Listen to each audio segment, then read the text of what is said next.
Okay, good evening, everyone. My peers, are you in, sir? So that I can unmute you, sir.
Sir, are you in, sir? I'm trying to figure out your gadget name, sir. Okay, thank you.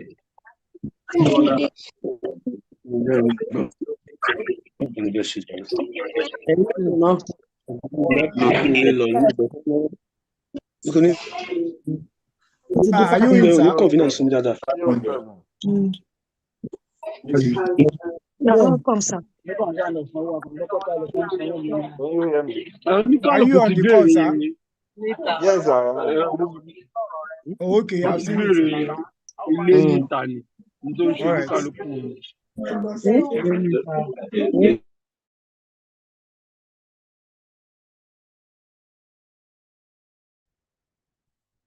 Okay, sir, you can unmute yourself, sir.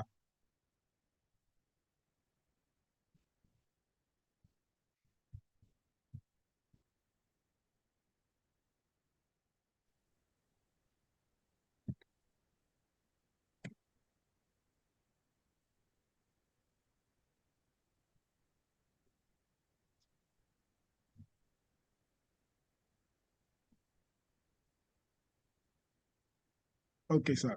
Good evening, sir. Good evening. All right, sir. Thank you, sir. Happy Sunday. Yes, sir.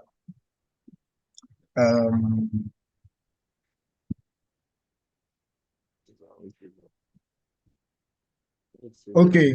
Good evening, distinguished colleagues and member of the Public Service Knowledge Hub. You are warmly welcome to another impactful edition of our learning series. So let me start the recording.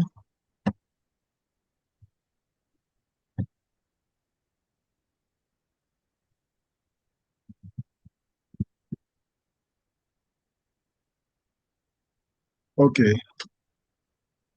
So tonight we will be exploring a topic that cut across every ministry, every department, and every desk. Speech written, a tool for effective communication. In public service, speech are more than words.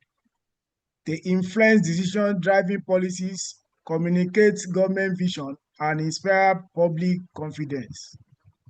Whether you are drafting a memo, preparing talking points, presenting to management, or supporting your principal communication, the ability to write clearly, persuasively, and professionally is a critical skill.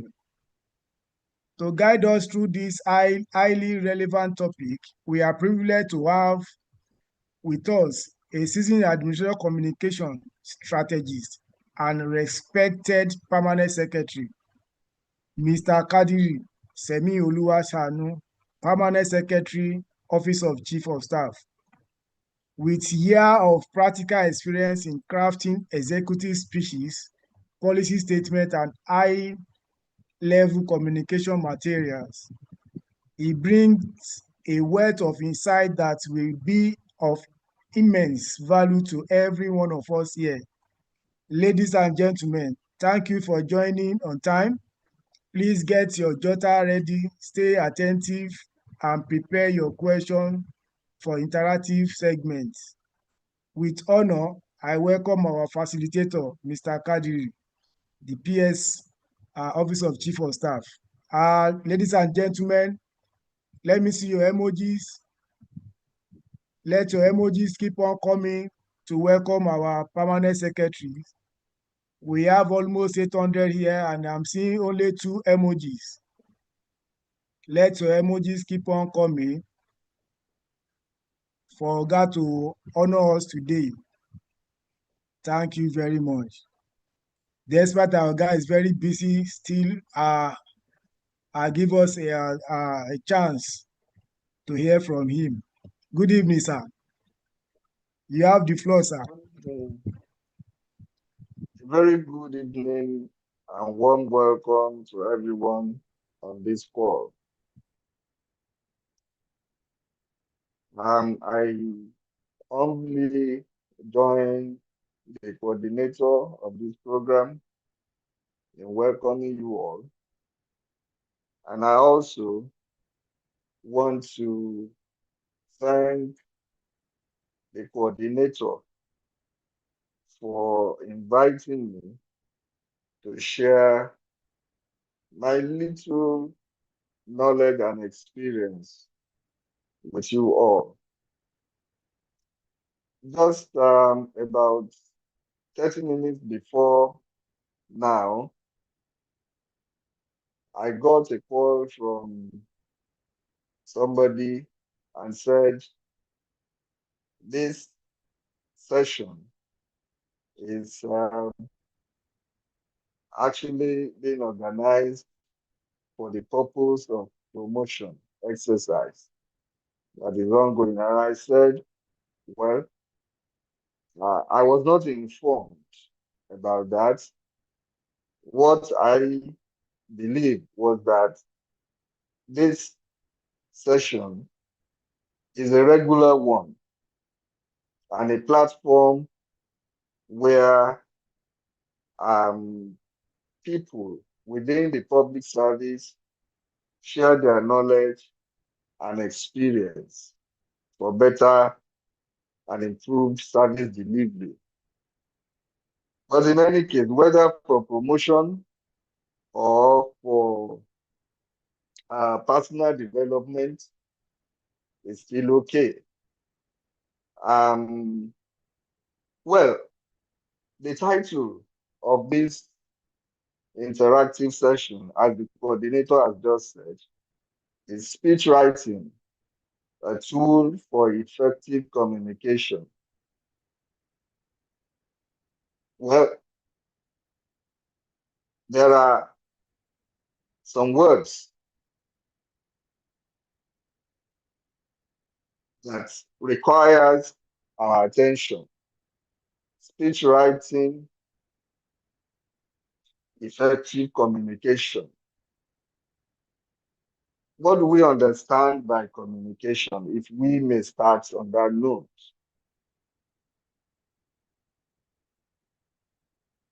We need to understand how communication and speech writing strengthens public service delivery. And in this, I think about 1 hour, we will explore the essence of communication in governance. We will try to understand how effective speech writing drives clarity and accountability. And also, we will learn the principles that make communication impactful and professional. Well, sorry, I don't have a slide presentation. So I believe that everyone on this call will have their pens and papers to jot down some things. I'll try as much as possible to um, take it slowly, but also mindful of the timeline that we have.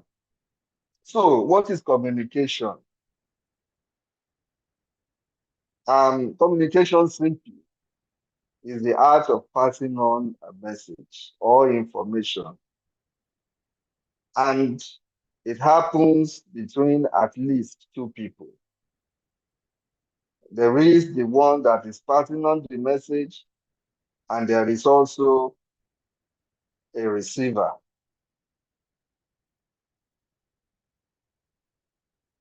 Communication is also the lifeblood of administration, connecting ideas, actions, and people. It transforms policies into practice and intentions into impact. It builds understanding, coordination, and unity across departments. You will agree with me that without communication, governance loses direction and coherence. Everything we do in the public service or in governance generally revolves around communication. Where there is poor communication, then there will be no coordination. There will be poor understanding or no understanding at all, or misunderstanding. And there will be no direction. There will be mistrust between the government and the people. So communication is very important. I've talked about, I just mentioned something now, public trust, or what you can, or citizen trust. Because communication links leadership vision to grassroots implementation. It strengthens transparency and public confidence. It also encourages teamwork and information flow within institutions. I'm very sure that all of these are self-explanatory, but where I need to expatiate more, I will do that. Now let us look at communication process. We have the sender, we have the message that is being passed, we have the channel through which the message is being passed, we have the receiver, and we have the feedback. Each of these link is very important because it is a process where one of the links is deficient, then communication is distorted. So every stage must be deliberate and clear. From the sender to the receiver, the message must be deliberate and clear. If you look at that chain or the process, you have the feedback. The feedback is a crucial link. And it's actually tells us how clear the message that has been passed is. Because every communication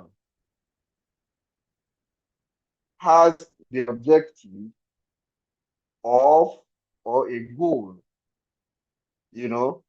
which is, you want the receiver to act in a certain way. So if the receiver is not acting in that way that is expected, then something is wrong with the communication. And we have the noise, where there are unclear instructions and conflicting directives. There is distortion in the meaning of what has been said. And where you have this, then the feedback may not really be what is expected. So we look at the basic components of communication. The basic components. We just looked at the process, the communication process. Now the components. We have the message, we have the medium, we have the receiver, feedback, and context. Each of these components contributes or determines how effective the communication will be. Now, there is something here, the medium,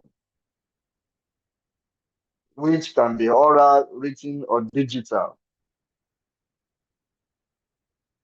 Whichever medium that is chosen must suit the message and the audience.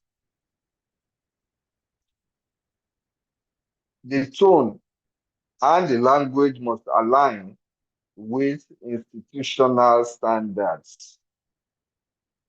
Now, barriers to effective communication. Now, by the way, I should have said this in the beginning. We must ask ourselves, what is effective communication? When is communication considered to be effective? Very simple. It is effective, communication is effective when the message is understood the way the sender wants it to be understood. And the feedback also aligns with the intention of the person that has sent the message. So that is when it is effective. Now, barrier to effective communication. We have physical barriers, psychological, semantic, and organizational.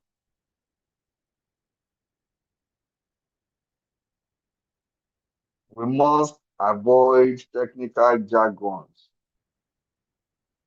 in our communication. Some people, in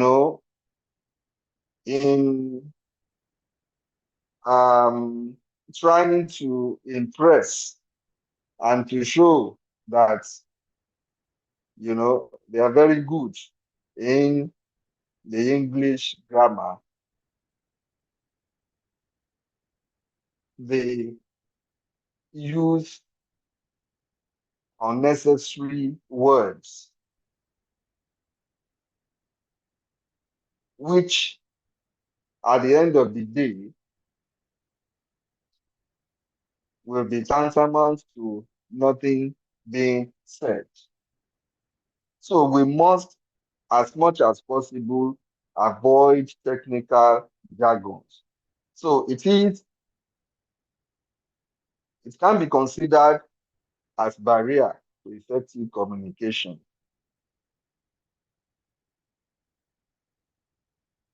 We must address emotional or attitudinal barriers through empathy.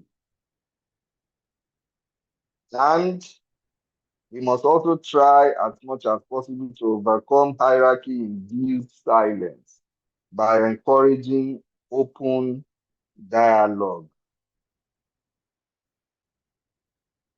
So now, when is communication effective? I said, I just said something about this a moment ago. Simply, communication is effective when it achieves understanding, clarity, and action. When it achieves understanding, clarity, and action. That action is the feedback.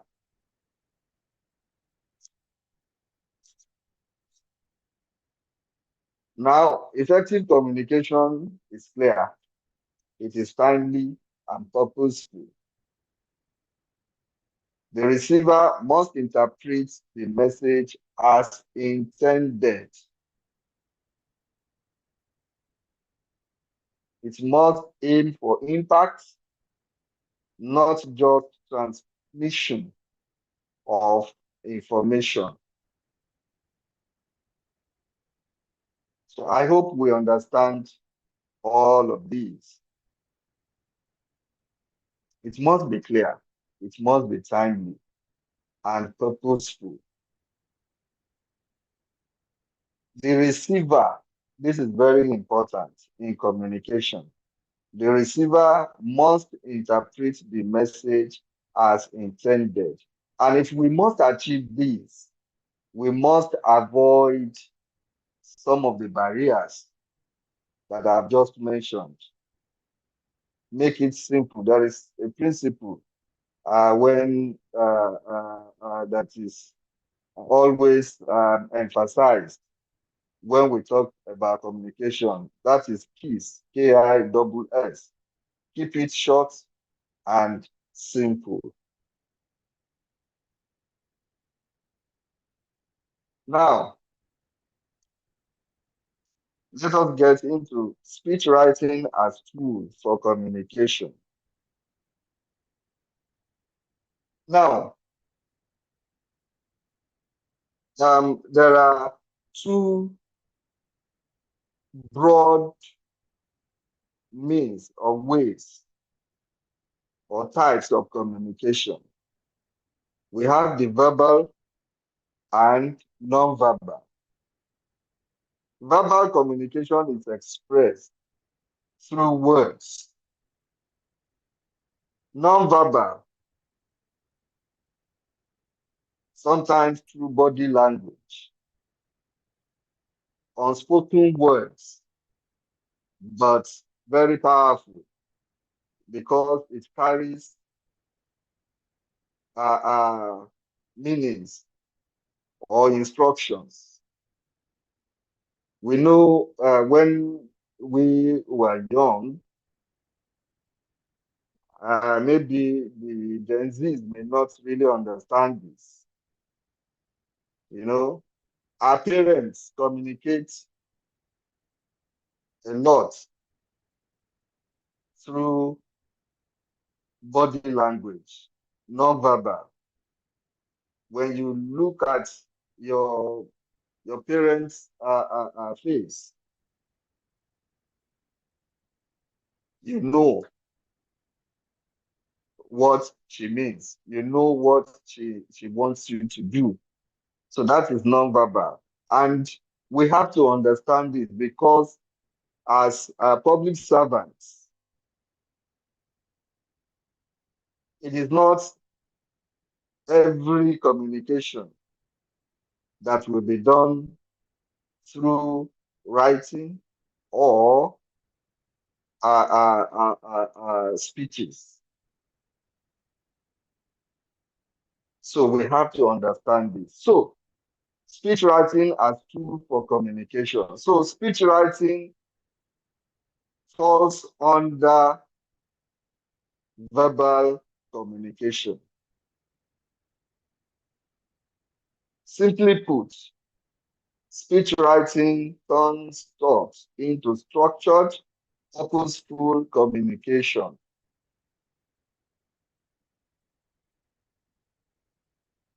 You know, every speech is an act of leadership communication.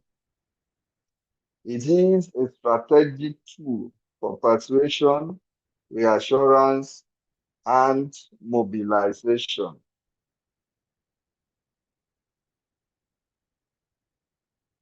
What is speech writing? It is an act of composing words that express ideas clearly and persuasively. It combines creativity with structure and purpose.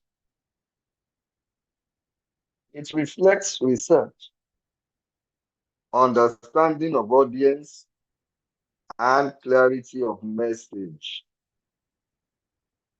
It should reflect the principal's voice, values, and objectives. And this is very important. You see, in most cases, when you write, it is always for someone else who we regard as our principal. So, the hallmark of a good speech writer is the ability to understand his or her principal's thought process, values, and ideas. It's not your own idea. You may hold different views and opinions on an issue, but every time you put your pen to paper, you must understand the fact that it is not your speech. And so it must reflect the thoughts, the ideas of the person you are writing for, who is your principal.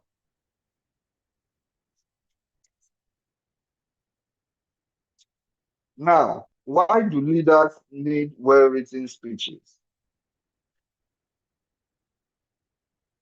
Because good speeches project vision, empathy, and credibility. They help leaders to articulate complex ideas simply. They reinforce policy priorities and also inspire confidence. It also serves as instruments of accountability and public trust. You know, in some climes,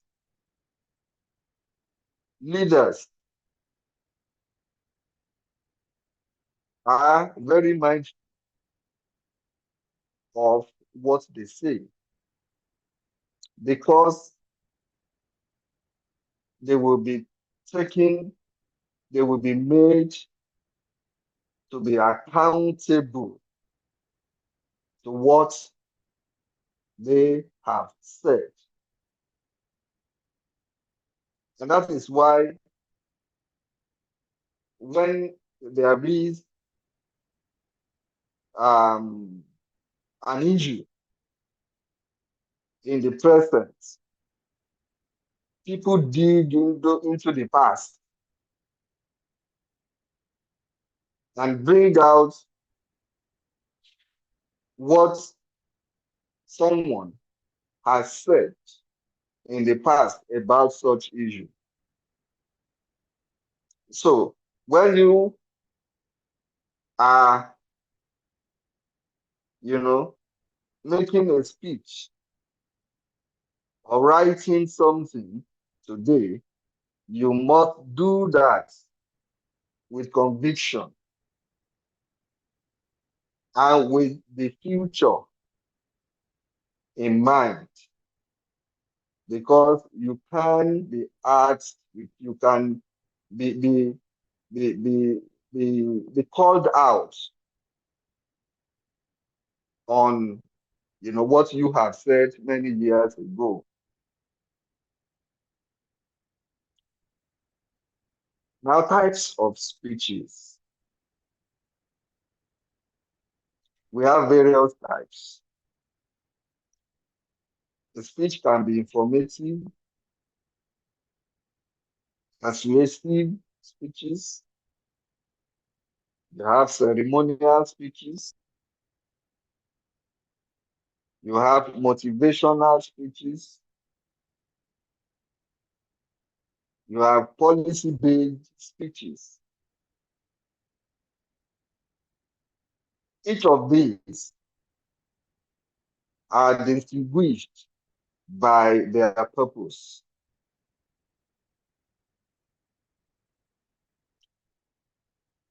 An informative speech will present data, plans, or updates.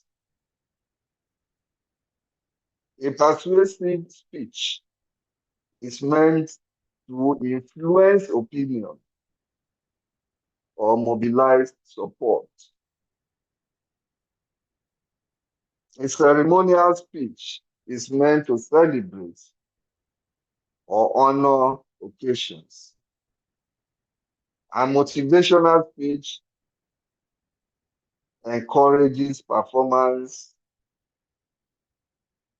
promotes unity, and so on and so forth.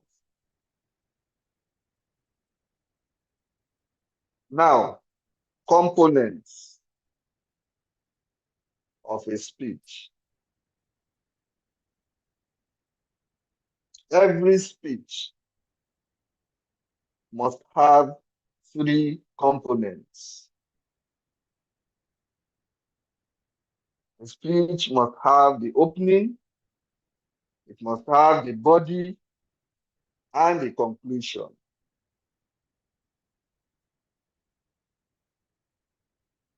The opening sets the tone and attention.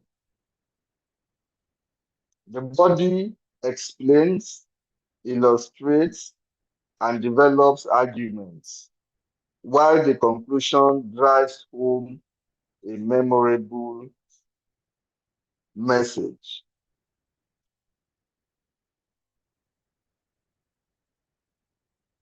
Now, how do we craft a compelling opening? I must tell you that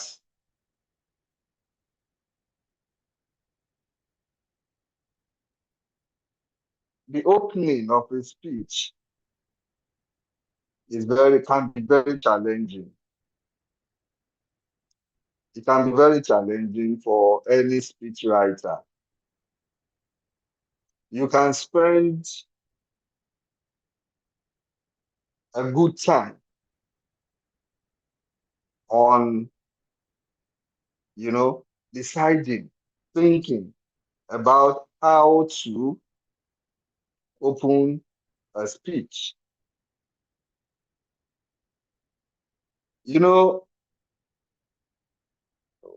Most of us are used to, you say, I'm very delighted. It is a great honor and privilege to be here, and so on and so forth. I know we are, you know, um, very conversant with this kind of opening. But if you have a principal that is very creative, that wants something different, it can really be very, very, very challenging. And why is the opening very important? Because actually, you know, the first 30 seconds of a speech will decide whether you're going to have the attention of your audience. So the way you start your speech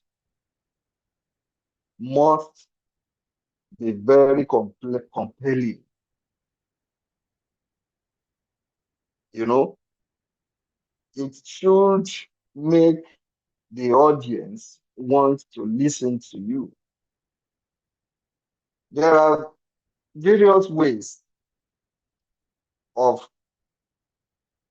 crafting a compelling opening. You can begin with relevance. Some people begin with a story or a powerful quote. Powerful quote. You know, I remember a speech writing course that I attended some years back, and we were talking about how to, craft a powerful opening. And I remember the facilitator said something. I think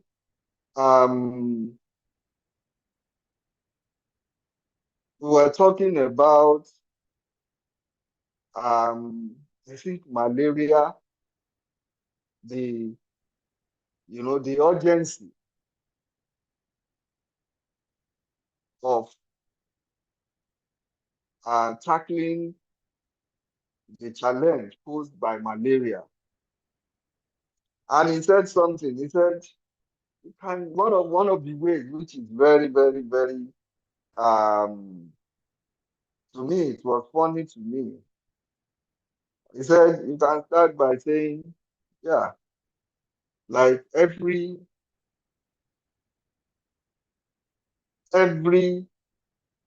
minute, every minute there is 20 plane crashes. That is, as we are here today, a plane will crash.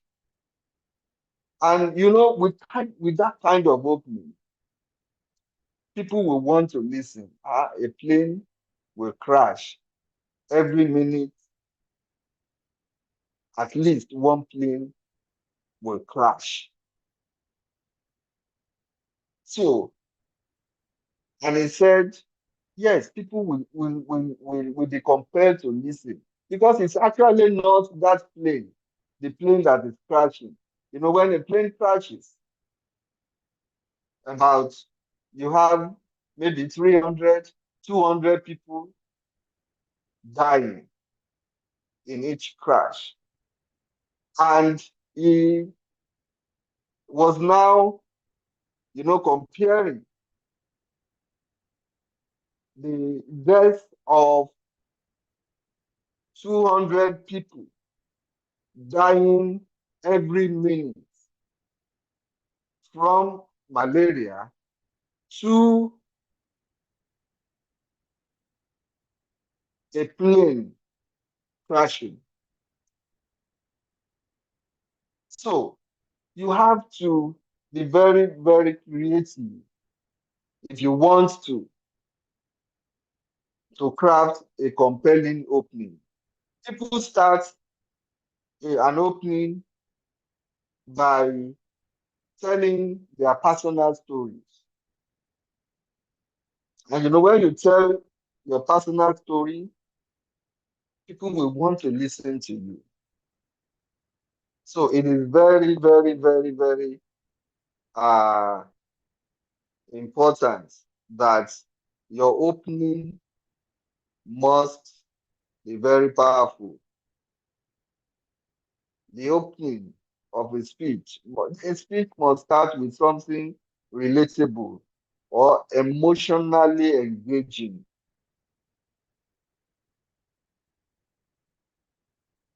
For instance, talking to public servants, public service is not about power, but about purpose.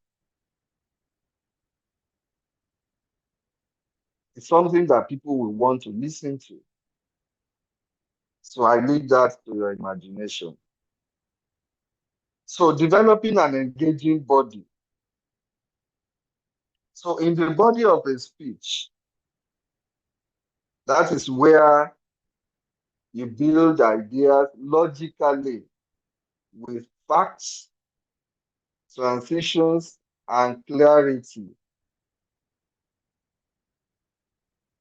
We try as much as possible to use data and examples, relatable examples, to support your claims.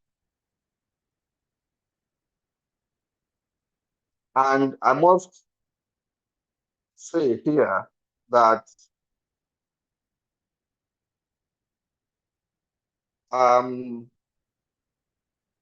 you have to be very sure. If you want to use data, figures, please be sure of the data you are using. Make sure it is relevant. Make sure it is factual, because putting a wrong data in a speech, especially if you are writing for your principal, it can be very, very, very disastrous, because it will be embarrassing. So you must maintain coherence from one paragraph to the other. Every paragraph must have a point. Don't lump things together, and avoid excessive statistics or repetition.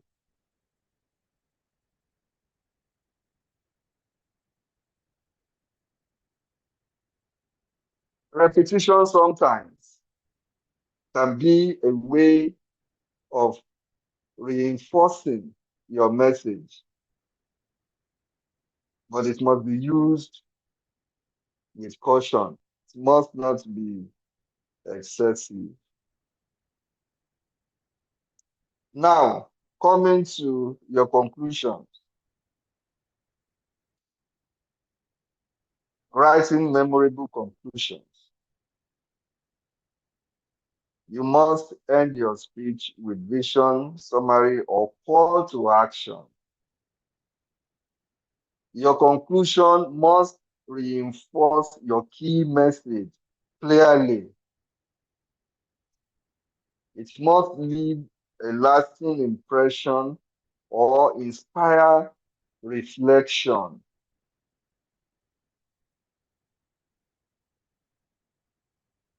Every speech has a subject, and the conclusion must really emphasize the key points, what you really want people to do, the message you actually want them to take home. And it must be done in a way that it will inspire people, your listeners, to want to take action along the line that you expect. For instance, now, if Mr. Governor is addressing the people, let's say mothers, parents, on the need to immunize their children against, you know, uh, some preventable diseases. The ending must be inspiring, it must be very powerful, it must be persuasive to the point that those, the audience will, you know, will be asking for the next immunization days. And not only that, they will be prepared to be agents of change, to carry that message along with them and everywhere. So, just as the opening of a speech must be powerful enough to gain attention, the conclusion must be a call to action.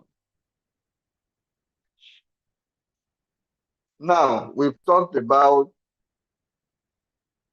the opening of the speech, the body of the speech, and the conclusion. So, what makes a good speech? What makes a good speech?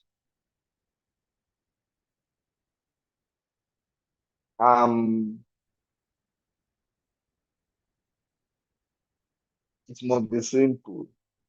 It must be clear. Simple in terms of the language. It must be clear. It must be audience focused. And it must be inspiring. It must be unambiguous and direct. It must adapt tone to suit audience and context. Indeed, every good speech must inform, connect, and inspire action.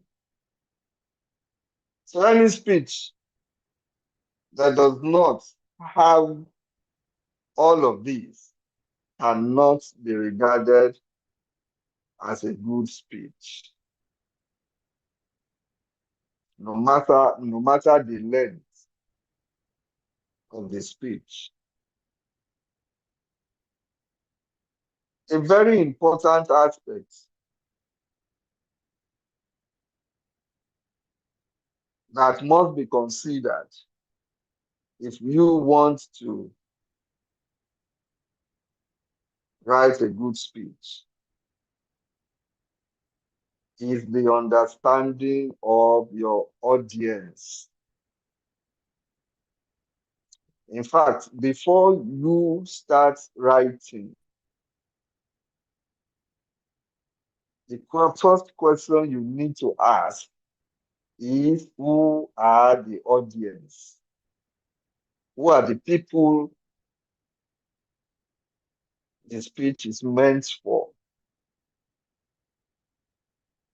Because it will help you to know their needs, the values, and the expectations. Clearly, um, if you're talking to market men and women,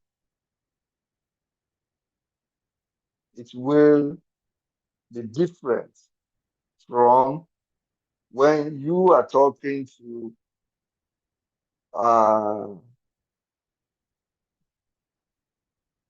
you, graduates, learned people. So you have to adjust examples to the audience realities. You know, in the body of your speech, there will be a need for you to cite examples in order to draw home your points.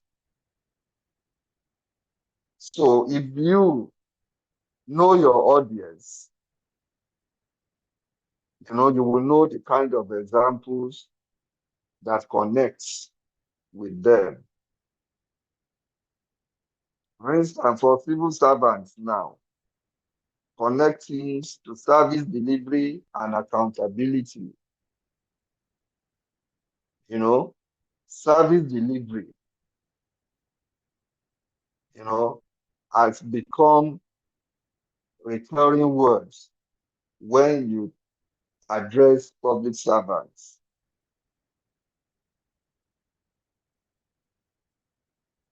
You anticipate reaction. What will resonate or raise concern? All of these you will need to know from your understanding of your audience. It's very important. It's very important. Inspiring action through words. Great speeches move people from thought to action. Great speeches move people from thought to action. You know, it is said that Adolf Hitler was a great speaker, and his speeches was strong enough, so strong to inspire his soldiers to want to go to the battlefield and lay down their lives.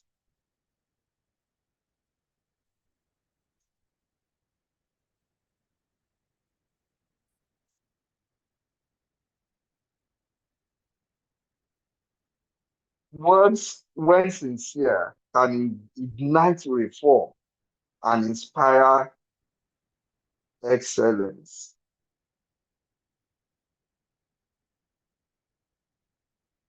Qualities. Now, let's talk about the qualities of a good speech writer. Because a good speech writer will write good speeches. A good speech writer must be a researcher. He must be a good listener. He must be a good thinker. And he must be a good observer. Because being a good speech writer is not just about being able to speak good English. And that is why you find good writers in medical doctors, you find engineers,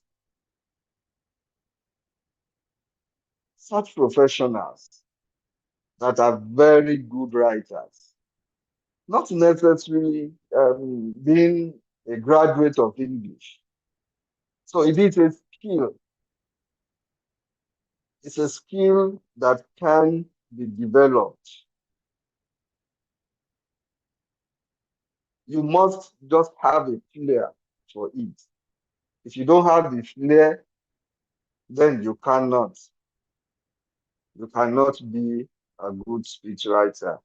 It's not about I understand English. No, you must be a good thinker.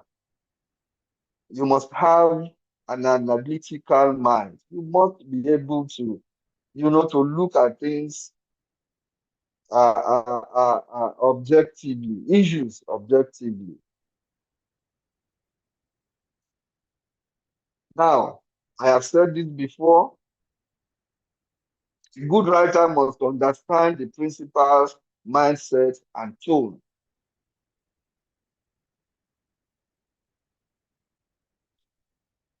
You must be able to say with some level of accuracy what your principal will say when an issue comes up. You must be able to do that. Talking about, let's say, the issue on federalism, fiscal federalism. Now, you must know the mindset, the opinion of your principal. And you must also understand, well, um, I have written for people in the past who I got to know have difficulty in pronouncing some words. So it will take you, as a good speechwriter, to understand such things. So when you know that, so you try as much as possible to avoid those words, those tongue twisting words.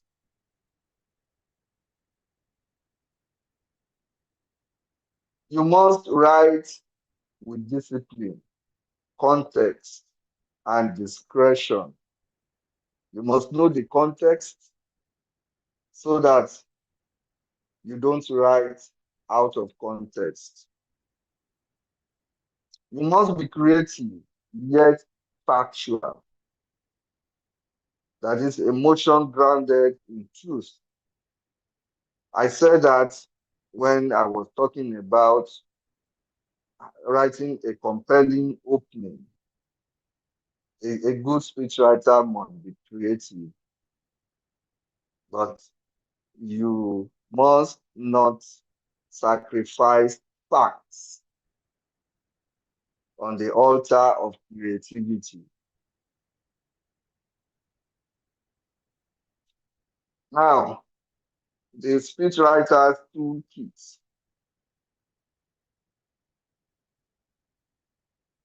Just like an engineer, a medical doctor, the toolkit of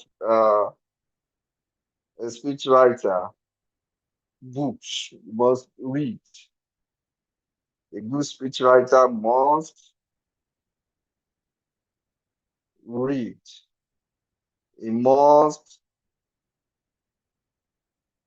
always research. A good speechwriter must reflect. You must read widely on all issues, every issue. Because for instance, as a speechwriter to the governor, you must be ready to write on all issues. The governor will be invited to events that have to do with, medical practice, ICT, agriculture, all sectors. So a good speechwriter must be able to give a good draft, you know, on any issue, governance, current affairs, literature, arts, science, anything. You must research facts and data to support policy communication. And like I said, reflection, one of the tools. You must reflect before writing. Reflect on the subject matter because clarity precedes composition. You must be clear in your mind about the subject before you put pen to paper. I have talked about understanding the principal's voice. You must adapt tone and perspective to reflect uh, his or her vision. Because your principal's credibility depends on how their message sounds. Learn speech patterns, values, and preferred style. A good speech writer makes his or her principal sound authentic and inspiring. In the course of your writing, you know, a good speech writer must be ready to,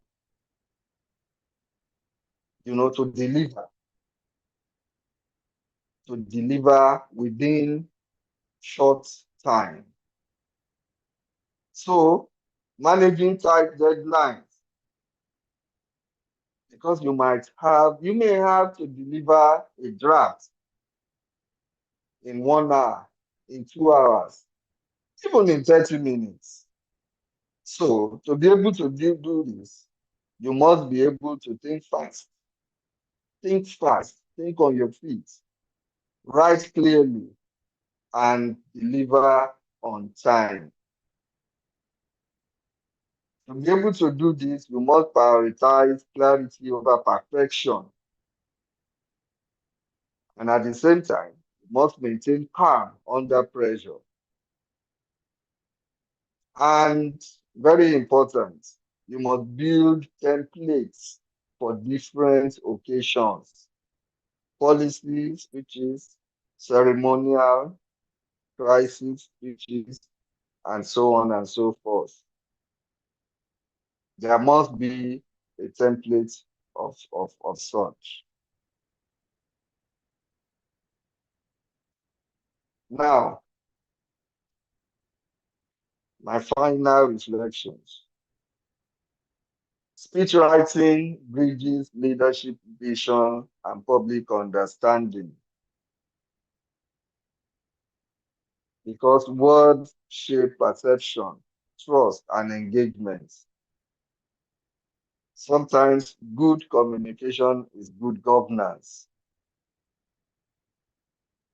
because when people understand what you're doing, they will support you. They will they will show understanding when you are faced with challenges. You will must try to enlighten, to inspire, and to serve. Effective communication is the mark of true leadership. As civil servants, our words to reflect integrity and empathy. Every memo, report, and speech contributes to the public's experience of governance. Let our communication inspire confidence, clarity, and service. Ladies and gentlemen, on this note, I want to thank you for your attention and to say that this presentation is not meant to really build in you a good speech writer, but to share with you some of the salient points that you need to know. Perhaps you may one day develop the skill or want to develop the skill that will make you a good speechwriter. I was, before my appointment as permanent secretary, I was director, speechwriters department, speechwriting department. And I know how difficult it has been to really get people interested in coming to the speech villa. In fact, when you accost people and you tell them, speech, they tell you, no, I cannot. And everyone that is deployed to the speech writing department, the first question that people will ask you when you tell them, where are you?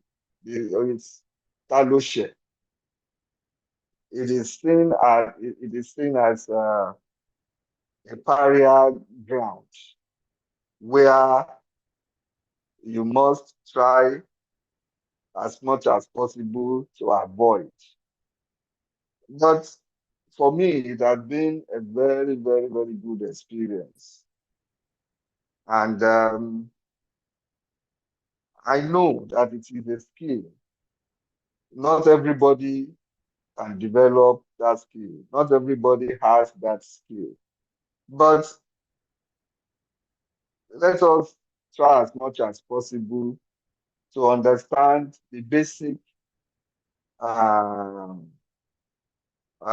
things that we need to know about speech writing, because what we write and what we say really will go a long way to describe who we are and what quality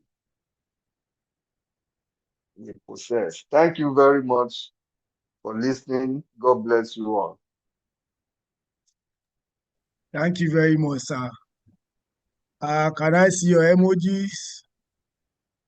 Let your emojis keep on coming. We are like 1,000 here, and I'm seeing only one emoji.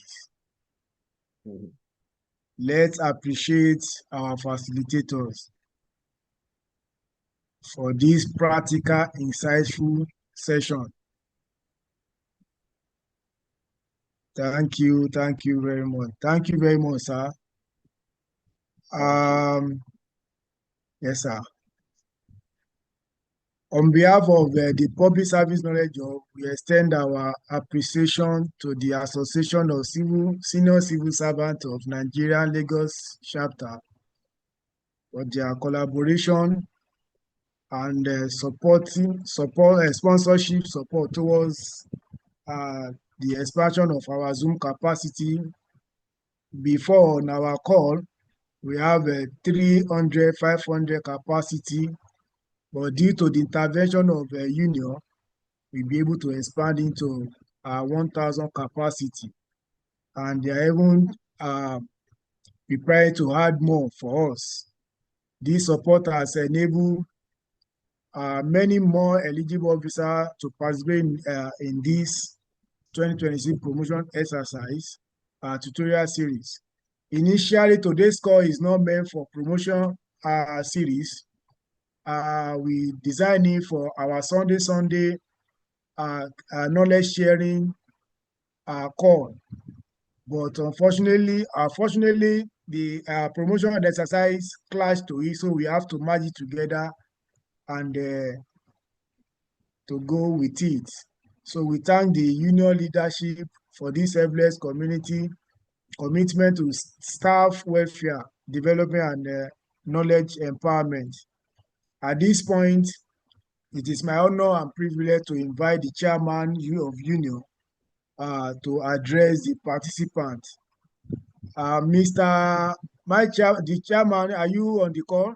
Unmute yourself if you're on the call. Yes, I'm on the call, please. Good evening, Okay. everyone. Good evening, sir. Yeah, thank you You very have much. the floor, sir. Yeah, thank you very All right. much. I want to use this opportunity to thank and appreciate our permanent secretary, the PS Office of the Chief of Staff, for sharing your word of experience, with all the members of the Lagos State Public Service, especially members of the Association of Senior Civil Servants of Nigeria and any other public servants that are here on board. We want to thank you. Fortunately, this program clashes with the one we are doing because of the new arrangement that we're having on board now for the promotion exercise. So we're trying to do this to ensure that to remove the fears that our members are having. We know that what is on board now is basically to improve and to strengthen the system and then to improve the capacity of our members. And that is the whole essence of. I want to believe that with what you have shared with us today is going to help a lot at the promotion examination that we're having. And I want to also assure our members, the public servants that are due for the promotion, to have it at the back of their minds that the system is not out there to win shot anybody. It is essentially to improve the capacity of the staff of the Lagos State Public Service. And the essence is which will also translate to improve service delivery. That is to be able to service the entire citizen of Lagosians. I mean, the residents of the state. And on this note, I want to, appreciate you, sir, and also to appreciate the coordinator of Knowledge Hub for putting all of this together for the benefit of our members. And I want to pray that at the end of the day of the promotion exercise, everyone participating will have that cause to glorify God. And I want to wish them congratulations in advance. Thank you very much, sir. Thank you very much, Mr. Chairman. Let me see your emojis to appreciate Mr. Chairman for this message. Once again, thank you very much, my peers, for that insightful and practical presentation. We sincerely appreciate the depth of knowledge shared and the clarity provided on the principle and techniques of effective speech writing. At this point, we will proceed to the question and answer segment. If you are on the Zoom, kindly use the raise hand feature so we can call on you in order. If you are joining us on YouTube, feel free to drop your question in the comment section. We will take them as they come in. This is an opportunity to seek clarification and ask practical questions and engage directly with our permanent secretary. Please keep your question brief, clear, and connected to the topic so we can accommodate as many people as possible. Once again, thank you for your attention. We will now take your question. So, as our norms here, if I call on you, your name, your ministry, and let your question be brief. Sir, are you still with us, sir? My peers, sir. Very well. All right, sir. Thank you, sir. Lamino, your name, your ministry, and brief. You have the floor. Good evening, Mr. Moderator, sir. And good evening, my permanent secretary. Good evening. We really appreciate your. Can you please close to your mic? Okay. Good evening. Can you hear me very well? All right. Good evening, My sir. name is Lamina Clearly now, Olubenga sir. from Lamina Olubenga from Ministry of Agriculture and Food Systems. Are I you want with to us, sir? appreciate it. Yes, I'm with you. We Can you hear barely me? hear you, sir. Oh, I can hear you. We barely hear you. my name is Lamina from Ministry of Agriculture and Food Systems. Can you hear me? I can hear you. Hello? Okay. Go ahead, Yeah, sir. okay, thank you, Permanent Secretary, sir. I want to ask, do you receive brief from your principal before writing the speech, or is after you present the first draft that the input of the principal comes in? That's my first question. And number two is that you spoke about templates for different types of speeches. These templates, are they something like this format thing or something like you develop on your own for each of the speeches for different occasions and events? Then lastly, I want to ask, has there been a time that, personally now, if there has been a time that you prepare a speech and the principal feels it is not worthy of what he's going to present? These are just my questions, sir. Thank you very much, sir, for the All for the right. good Thank relation, you sir. very much, sir. Stay with us and listen for the feedback. My peers, are you still with us, sir? Yes, I'm with you. You have the floor, sir. I'm with you. Okay. Now, talking about templates, it comes with experience. Years of experience on the job. And if you listen very carefully, for you developing a template for different kinds of speeches is to prepare you for very tight deadlines. You may not have the time, all the time, to do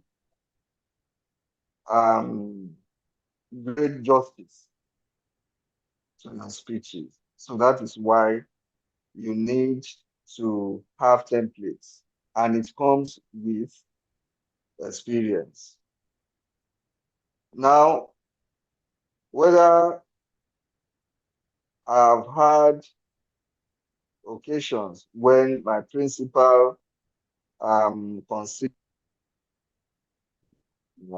my speech not up to standard.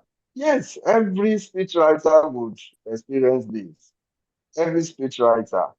And I read a book written by a former speechwriter to, I think, former President Bill Clinton of the United States of America. And I read there that he wrote a speech for the president. And the president reviewed the speech, and that at the end of it, the final speech that came out only have a sentence of what he had written, preserved. And he said he was so happy about that. So every speechwriter will have that experience. Now, I think your first question, okay, whether you you sit, you have a brief from your principal before writing your draft.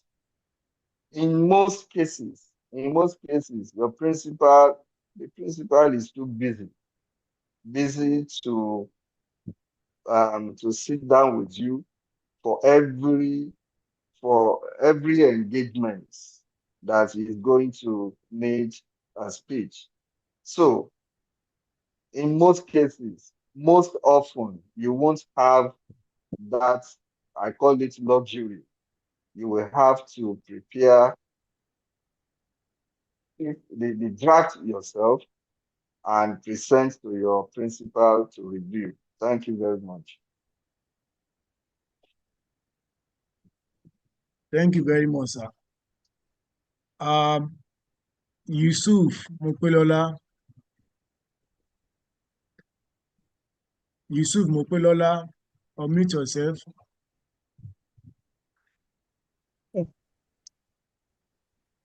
Your name, your ministry.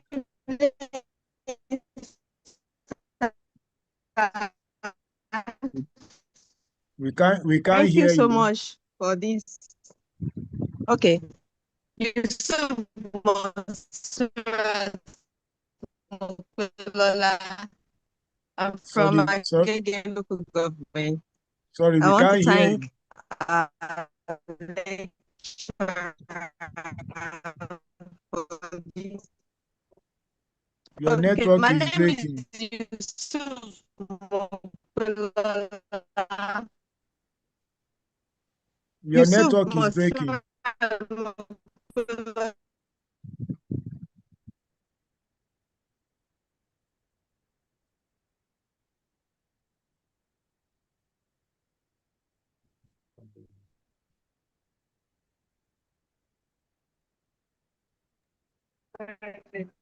Hello. I'll put Morenikeji Oladosu.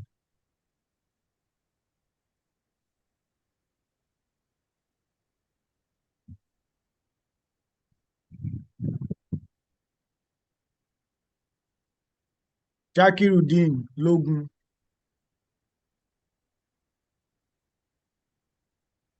Good evening, sir.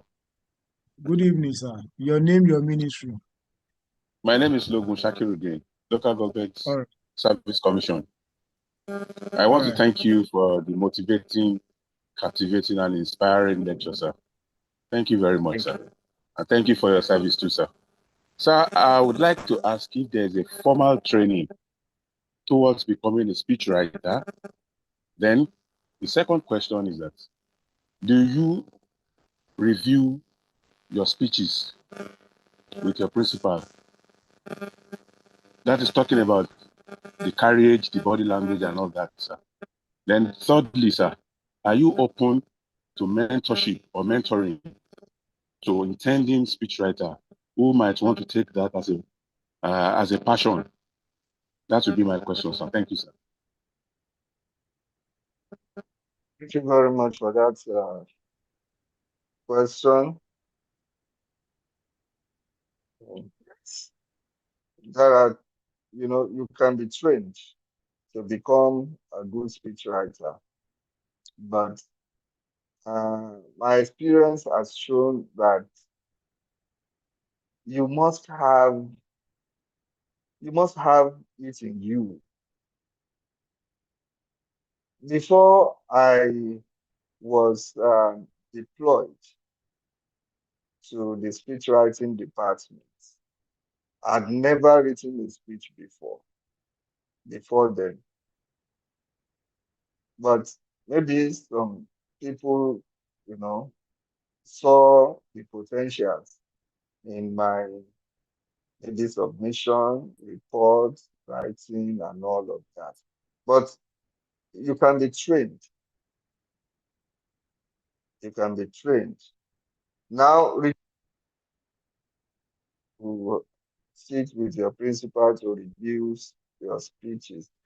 Well, it depends on the level. If it's Mr. Governor now, Occasionally, yes. But most often, the speeches go and notes are made on the draft, on areas that you need to look at again, and it comes back to you. And mentorship, yes, I'm available, I'm open. It's do that as part of my, service, giving back to the service. Thank you very much. Thank you, sir.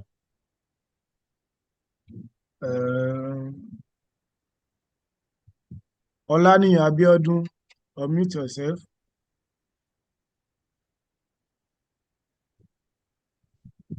Good evening, sir. Good evening, sir. Your name, My your name is ministry. Engineer Olaniyan Abiodun Sheriff, Office of Drainage Services, Ministry of the Environment and Water Resources. All right, Sir, sir. I just want to clarify if there is distinction between speech writing and report writing, because as a professional, we deal so much in technical report writing. Is there a kind of distinction or they are similar, sir? Thank you very much. Yes, there are similarities and there are distinctions. In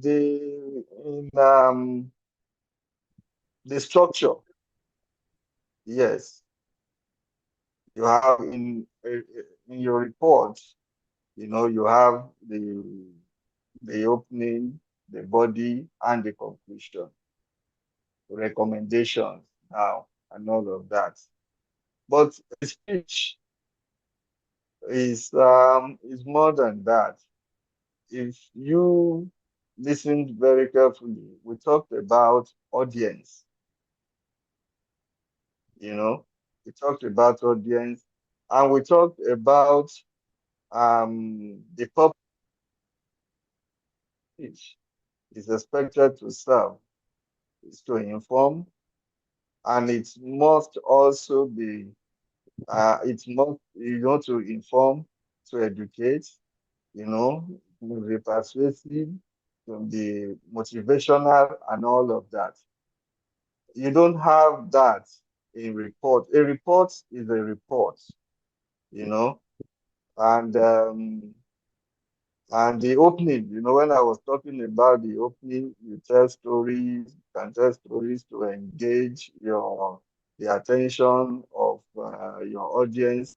You don't have that in report writing. Report writing is much more straightforward than speech writing. I hope I've answered the question. All right, sir. Jankalawi Afusat, you have the floor. Good evening, sir. Good evening, ma'am. I'm Jankalawi Afusat Olufunmilayo from Office of Solicitor General, President, Ministry of Economic Planning and Budget. I want to ask, I have two questions, sir. My first question is type of speech. I want you to expatiate on it. And the second one, you were talking about who are the people speech writer is meant for, their value and expectation. I want it also in detail, sir. Thank you, sir. Okay. Thank you very much. The second one is talking about your audience. Talking about your audience. You have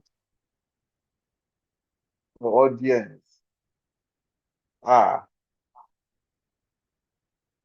So when you know your audience, you know their values and all of that.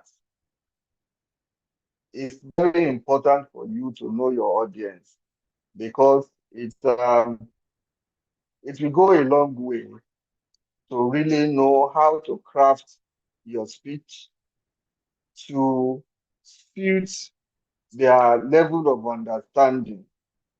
I gave an example. I said if you're writing for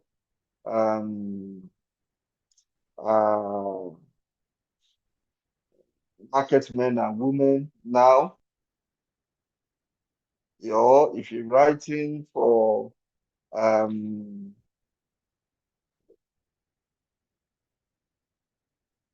you have to understand their language in order for you to be able to communicate effectively with them.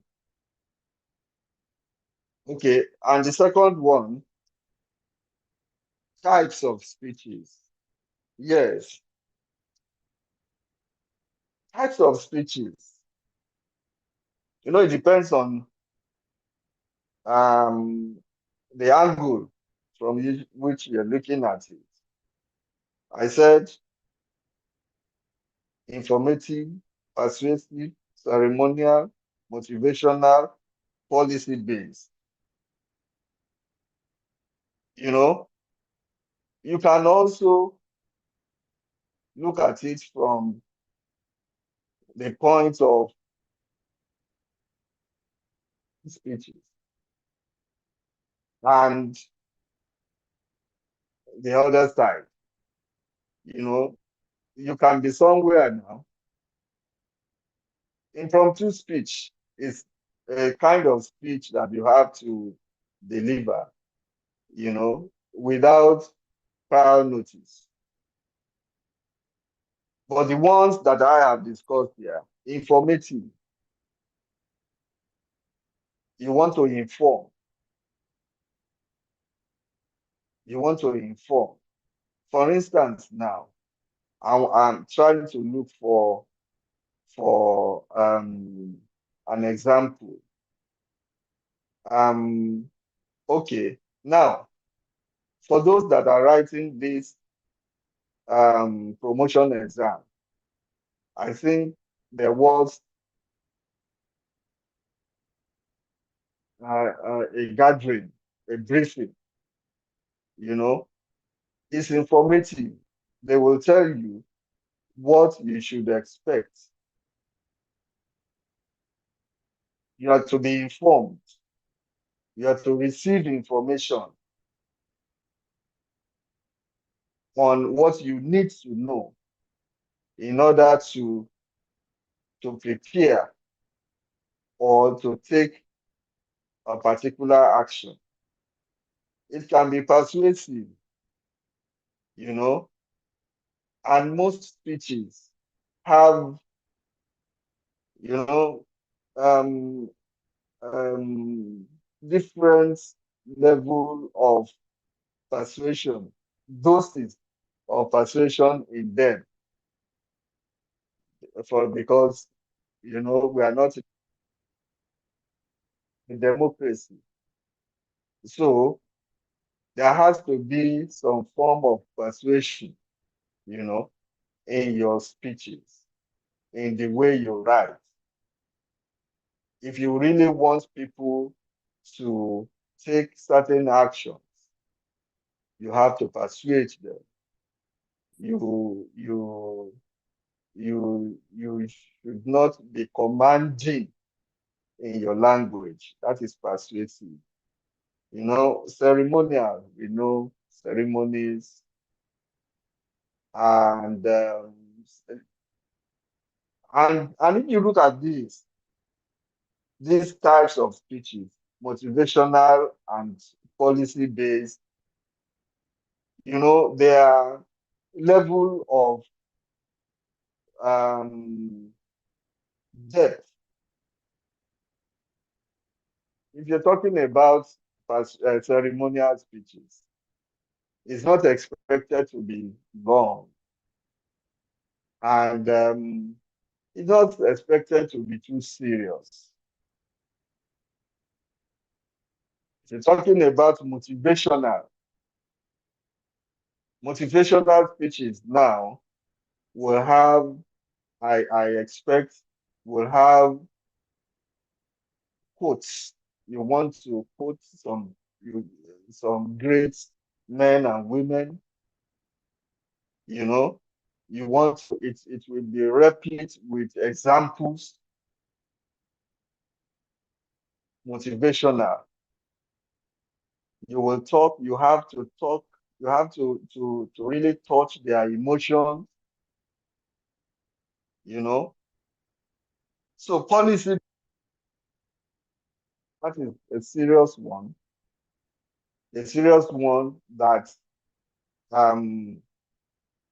will also have some doses of information in them, some explanations, and they also contain some technicalities which you will have to break down, you know, for the understanding of your audience. I hope I have done little justice to that.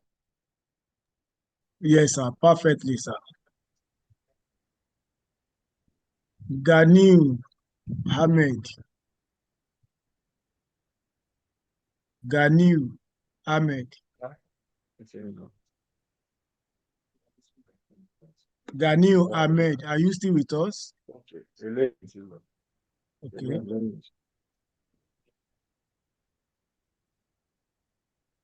Folashade Adebayo.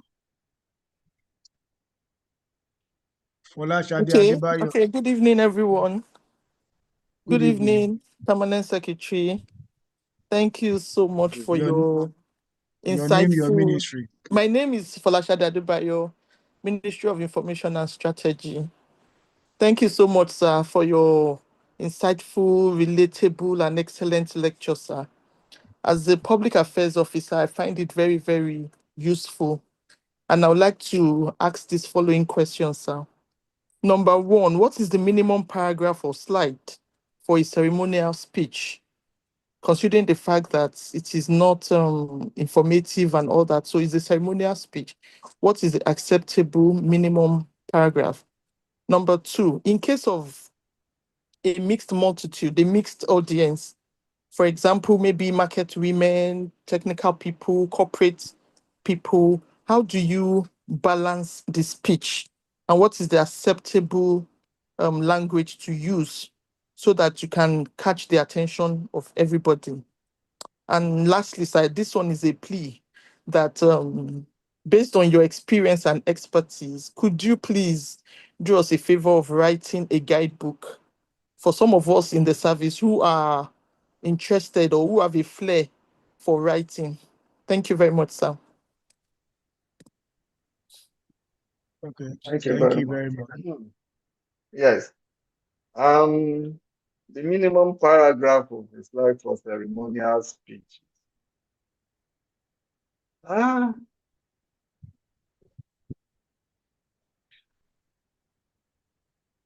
Personally, I don't really, for ceremonial speeches, I don't really expect that to be, a presentation in slides. That's a personal opinion. But if you have to do slides, I said it must not be too long. Maybe a minimum of 5 and then maximum of 7. Maximum of 7 for a ceremonial speech. Now, mixed audience, how do you balance? This has to do, with delivery. And what we're talking about now is writing, speech writing. and to be able to pass on your message to a mixed audience. Mixed audience, you know, mixed and different audience. It will take an experienced speaker to be able to do that, because the best that you can do, in your writing is to make sure that that you come down to the level of the least educated, the least exposed. The least educated, the least, exposed. If you do that, then those who are more educated will still relate to what you're saying. But if you take it from the most learned in the audience, then you must know for sure that you have lost some, a great number of the audience. So number one is to make your speech as much as possible to be, to relate with those on the lower rung of the ladder, which those at the top will also relate with. And number two is to have, one thing is to have a good speech, and the other is to have a good delivery. They are two different skills. And that is why a good speechwriter may not necessarily be a good speaker. I hope you understand. So it will be a combination of that, of having a good speaker, somebody who can deliver the speech, and he or she will, along the line, in the course of the speech, now pause to explain, maybe in local language, so that he will be able to, carry everybody along. But for the writer, you have to go down to the least maybe educated person by using simple words, which in any case, the well-educated will also relate with, will also understand. So that's what I say about that. Now, write a guide, a book, to guide upcoming speech writers. Yes, it's something I can do, and I will really love to do that. Thank you very much. Thank you very much, sir. Omololuro Sanwo, are you ready for us now? Yes, I'm ready. Okay. Yeah, Your good name, your evening. ministry. Yes, my name is Omololuro Sanwo. I work at Lagos Television. I want to thank the permanent secretary. I also want to thank the media, the Knowledge Hub team. I want to quickly keep it short and simple, as the PS has said. Let's quickly go to the barriers of communication that he mentioned. He talked about psychological barriers. He mentioned semantic barriers. I want to know if that is semantic noise. Is this semantic noise he's talking about? Then the psychological one, what is he talking about? Then also, I'd like to also know some solutions to the barriers that he mentioned. He talked about open dialogue. I'm sure there will be other solutions. He mentioned open dialogue, which I heard very well. I'm not sure if I will say repetition is also very, very key to it, because by the time you mention things severally, people will understand it. So I would want the PS to also help us look into that. Those are the two things I want us to quickly wanting to talk about. Thank you very much. Thank you very much. Yes, repetition. Yeah, I said it. I said repetition can be good, can really be helpful in, um, drawing home your points, but it must not be done excessively. Excessively. When you repeat again and again, the impression that gives to your audience is that you have run out of ideas. You don't know what you really want to say again. So it has to be used with caution. It must not be excessive. So when I talked about barriers to effective communications, semantics, there are some words that have the same meaning, but they sound different. Yes, sometimes we say it's a matter of semantics. Yes. That is, you could have used this word, which was still, mean the same thing. So what that is saying is that where you have two words with the same meaning, choose the one that is simpler, that people, most people can understand. That is just what that is saying. Psychological, yes, the way it talks about the way we view things, the way we interpret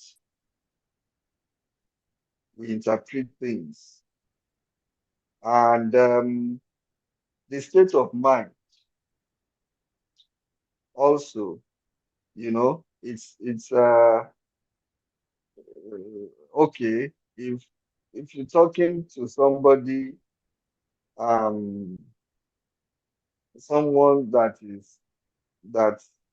is troubled in his or her mind, or let's talk about very simple one now. A hungry person now will see everything you are talking about from the point of food. From the point of food. So you won't really go along with you. Or some other things that that affects the mind, the way you view things, the way you interpret things, because of your state of mind at that particular point in time, is a barrier to effective communication. Thank you very much. Thank you so much, sir. God bless you.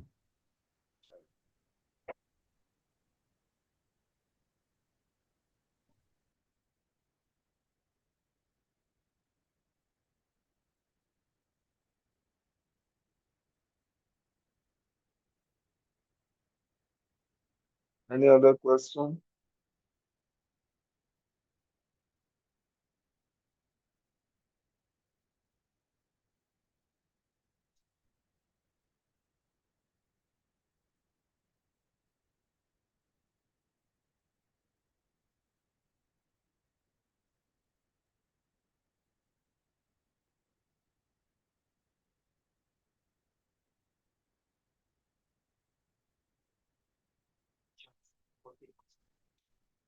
Mm.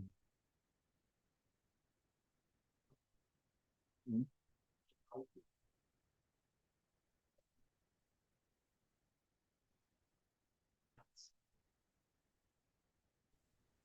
What's the question? Hello, sir. Okay. Thank you, sir. Hello? I was kicked out by network. Okay. Adelaja, Go- go- Adebambo.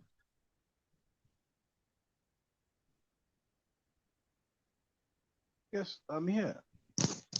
Okay, Thank you have you. the floor, sir. My name is Adelaja Dibambo. I'm from the Ministry of Agriculture and Food Systems. Sir, I want to ask you, sir, if in the speech writing department, there is a provision, for instance, when the governor is going to go out to speak, where you have the audience who probably we can say will not want to be communicated to in English language. Do you prepare speeches also in Yoruba, or do you have to leave the principal to do the interpretation as he deems fit when he gets to encounter the audience? Is this also part of what you do? Because I see in the north, sometimes you see their governors, when they come around, they're addressing them in Hausa language. Do we have occasions like that when His Excellency will have to address the audience using Yoruba and you have prepared speech for him in that manner? Thank you. Thank you very much. We don't prepare speeches in Yoruba. Thank God we have, all the governors that we have had, including the present one, can really communicate in Yoruba. So when they get to the occasion, get to, the event, and the occasion demands that they speak in Yoruba, they will do that. The one you talk about in the north, I'm not very sure if they have it written in Hausa language, or they just speak in Hausa. I'm not sure if it is written down in that language. The best that we do is, if there is a need for the governor to maybe sing a song in Yoruba, it will be stated, put in brackets in the speech, and it is accepted as a guide to your principal. If you're writing and you get to a point where your principal is expected to expatiate on something, you make a note there so that when the government gets there, he understands, what to do. And you're even talking about whether when the governor gets, there could be instances, there are instances where the governor gets to an occasion, and because of what he has observed, he might decide to even put the speech, the written speech aside, and now talk, to the people off the cuff. So the situation, demands that, and he has to go by that if he really wants to communicate with the people. Thank you very much.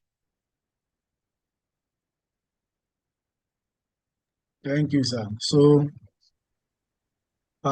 Angela Brown, unmute yourself. Angela Brown. Yeah, good evening, sir. Good evening, sir. Good evening. Yeah, I'm Angela Brown from Ministry of Youth and Social Development. I lean on the existing protocol, sir. I got about 3 questions here. 3 questions. Number 1, the relationship. I want you to please expatiate further on the relationship between speech, memo, and the report writing. Then number 2, I thought you were even going to take us on a memo writing, or does it mean it's not in any way germane to the course of this forthcoming examination, sir? Then the third one is if it's possible that you dish out some materials for us to go through to upgrade and educate us further and to make us succeed in the forthcoming examination. Thank you very much for your effort.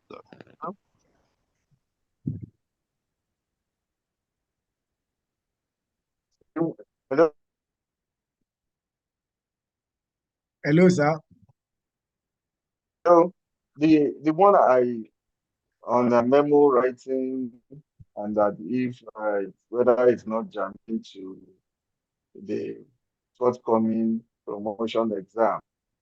Yeah, I don't know if you actually started with us, because I said the organizers gave me a topic and they didn't tell me that this was for promotion exam exercise. I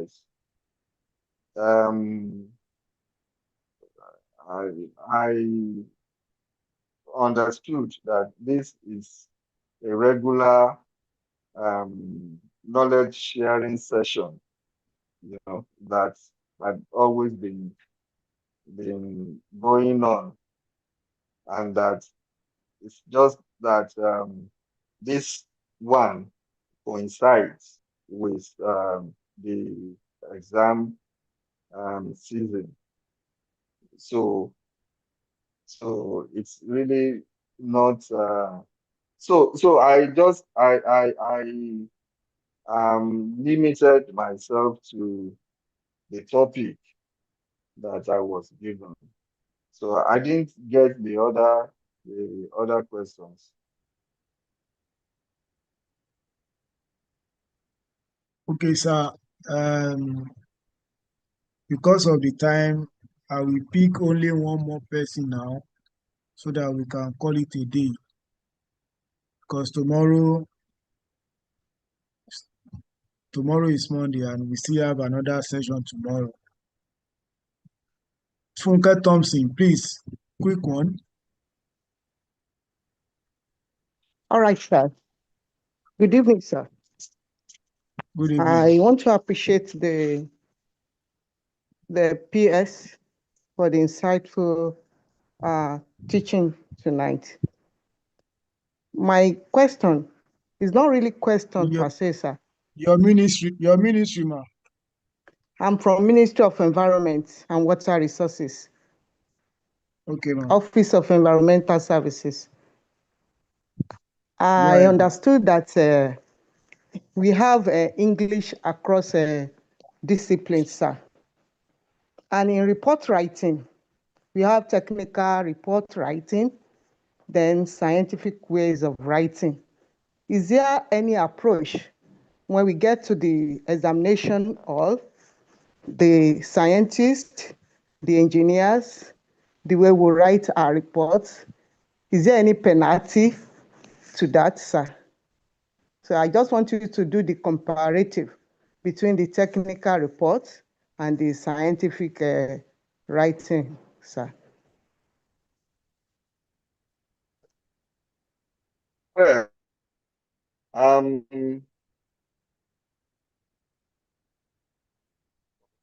to the best of my knowledge, in a promotion exercise like this, where you have multitudes of people cutting across disciplines, I think the basic thing that the examiner will be looking out is your of the basics of report writing. The basics of report writing. So I don't think it's really going to be about the depth, of what is written itself. Although what you write must make sense. But I think what the examiner will actually be looking out for is your understanding of what a report is, what the basic components of a report is.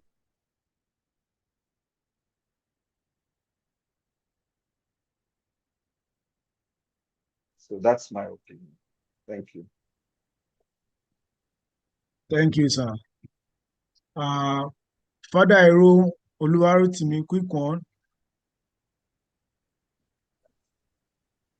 Good evening, everybody. Good evening, PS. Good evening. My. Somebody spoke about memo writing. I think that, for my best of my knowledge, there are two kinds of memo. When you talk about ESCO memo, it's different from writing down memo. Maybe I will appeal to the organizer if they can also bring somebody up on to talk to us on memo writing, executive memo writing for ESCO. Different from memo. I mean, executive council meeting is different from memo or the writing of the memo. If somebody can be invited to talk to us on that, I'll be grateful. Thank you.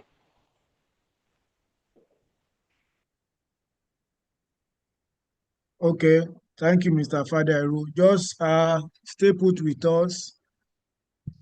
Before Monday, the PS cabinet is coming to do justice to that, as in the not present one, the former recent retired former permanent secretary cabinet is coming to do justice to that.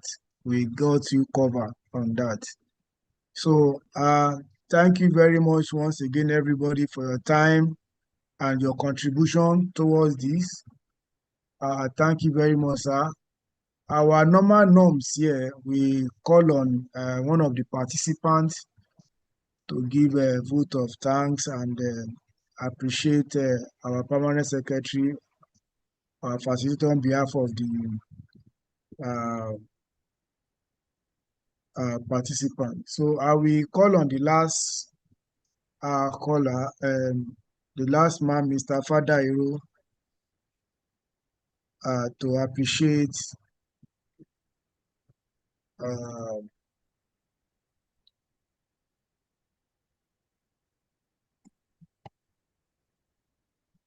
Mr. Fadairo wrote to me, please unmute yourself and give thanks to the facilitator. Thank you, my PS. Mr. Fadairo. Thank you. Right. Thank you, my PS. You really joined justice to the topic, and if without any gainsay, I've learned so many things about how to write speech and how to get the start, how to begin a speech, and how to get to your audience. And it's just not just writing. You need to. So speech are meant to be. You have to. You need to do a lot of research. And thank you very much, sir. I'm grateful. On behalf of everybody here, I thank you very much, sir. Thank you, sir. All right. Thank you, sir, Mr. Fadairo. Once again, thank you very much, my permanent secretary, sir, for this practical, insightful. I learn as I'm talking. Please, can you share? Let's see your emojis. Let your emojis keep on coming to make sure appreciate that. Let it start coming. So thank you very much, sir, and thank you, Union Association of Senior Civil Servants, for this opportunity, for coming to our aid for the expansion of the capacity. Sir, we are Oliver Twist. We will come back again and call you again, sir. I hope you are ready for us. And thank you. We appreciate, sir, if you can help us do justice to our request on the, get some, if not slide or maybe some pamphlets to guide us so that we can share with our member, because this our program is to enlighten and add knowledge to the all public servants in Lagos State. So thank you very much, sir, for your time. Thank you for coming. We are grateful, sir. Thank you very Bye, sir. much. It's Yes, sir. been a great pleasure and being on this call with everyone. I have also learned some things, and in the course of preparing for this presentation, I have also come across new things, and I must also say that the questions that participants asked have also enriched me more, on speech writing. Knowledge has no end, and you cannot claim to know it all. So we all strive, to improve on what we know. Thank you very much, and I wish everyone that in